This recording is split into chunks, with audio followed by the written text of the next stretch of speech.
नमस्कार दोस्तों, स्वागत है आपका अपने चैनल स्टडी अड्डा में। तो दोस्तों, आज की इस वीडियो में हम यूटेट का जो हमारा एग्ज़ाम हुआ है, उसका पेपर फर्स्ट का जो पहला सेट है सीडीपी का, वो डिस्कस करने वाले हैं। आप यहाँ पर देख रहे हैं, ये हमारा सेट ए है और ये सीडीपी का है, इस चीज़ का आपने ध्यान रखना है, ठीक है? तो इसको स्टार्ट कर लेते हैं।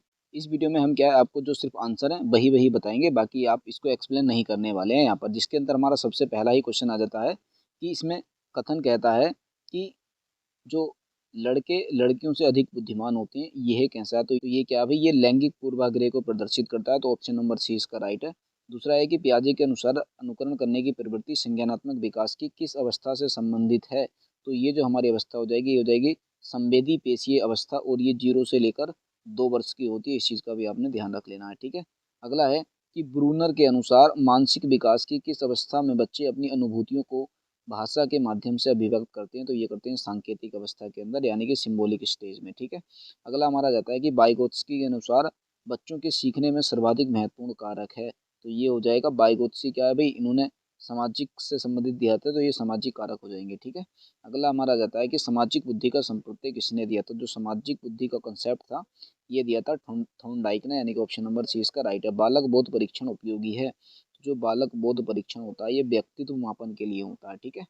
अगला हो जाएगा हमारे पास कि विशिष्ट बालक से अभिप्राय है। तो विशिष्ट बालक कौन होते हैं? जो प्रतिभाशाली होते हैं वो भी होते हैं, और समाज में असुविधात्मक बालक ये भी होते हैं, यानी कि ऑप्शन नंबर सी क्या हो जाएगा? इसका राइट हो जाएगा। अगला है कि सीखने का अभ्यास का नियम संबंधित है। तो सीखने का अभ्यास का जो नियम है, ये दिया था हमारा थॉर्नडाइक ने, यानी कि ऑप्शन नंबर डी इसका राइट है।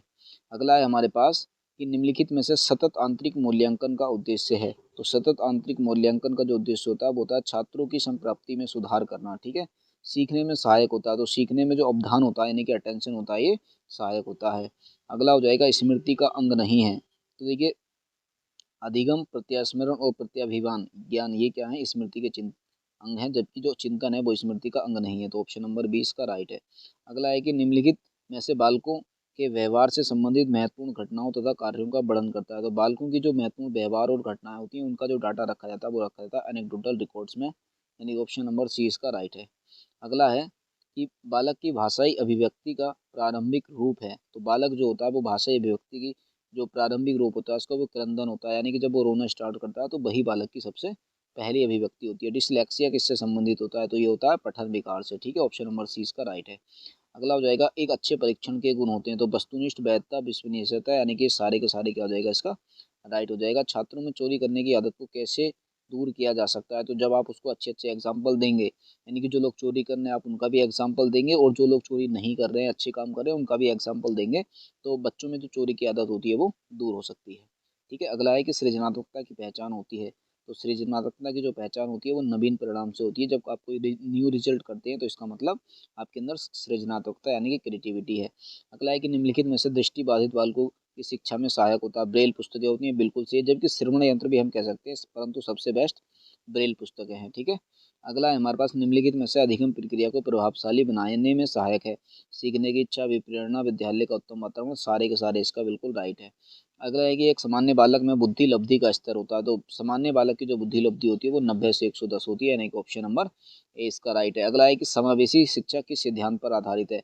तो जो समावेशी शिक्षा है, ये समता एवं समान अवसर, यानी कि इक्वेलिटी एंड इक्वल अपॉर्चुनिटी के ऊपर डिपेंड करती है, यानी कि ऑप्शन नंबर डी इसका राइट है। अगला हो जाएगा कि राष्ट्रीय मानसिक विकलांग संस्थान कहाँ पर स्थित है? तो ये तेलंगाना सिकंदराबाद के अंदर स्थित है, यानी कि ऑप्शन नंबर 20 का राइट है। अगला हो जाएगा कि एक शिक्षक अपने विद्यार्थी पर की गई मौखिक टिप्पणी जो उस विद्यार्थी को सीखने के प्रति उत्साह बढ़ाती कहलाती है। तो देखिए, ये पॉजिटिव निगेटिव दोनों हो सकती है, यानी कि ये पुनर्बलन हो जाएगा।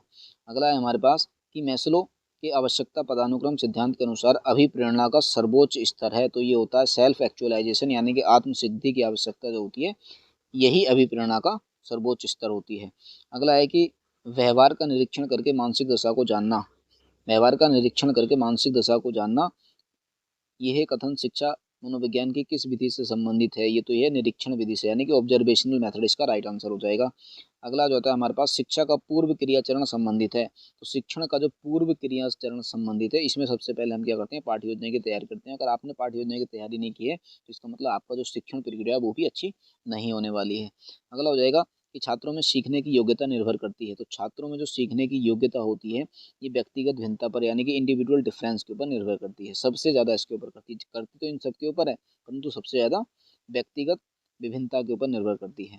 अगला हो जाएगा सीखने की खेल विधि उपयोगी है। तो देखिए ये सबके लिए है, परंतु बाल्य स्तर पर हम सबसे ज़्यादा इसका प्रयोग करते हैं। अगला हो जाएगा विज्ञान की परियोजना विधि के प्रतिपादक यानी कि प्रोजेक्ट मेथड जो है वो दिया था किलपैट्रिक ने, ठीक है, WH किलपैट्रिक इसका राइट आंसर हो जाएगा। निदानात्मक परीक्षण से पता चलता है यानी कि जब आप डायग्नोस्टिक टेस्ट करते हैं तो उससे कठिनाई का यानी कि उसके अंदर क्या क्या डिफिकल्टीज हैं उसका पता चल जाता है। तो ठीक है, देखो ये हमने इतनी जल्दी फास्ट वे में ये 30 के 30 क्वेश्चंस कर लिए हैं। आगे जो दूसरी वीडियो है आपको सारी की सारी देखने को मिल जाएंगी। तो वीडियो अगर आपको अच्छी लगी हो तो वीडियो को लाइक करना और आपकी कितने नंबर बने हैं कमेंट बॉक्स में बताना नहीं भूलना। मिलेंगे हम बहुत ही जल्द अगले वीडियो में, तब तक के लिए बेस्ट ऑफ लक।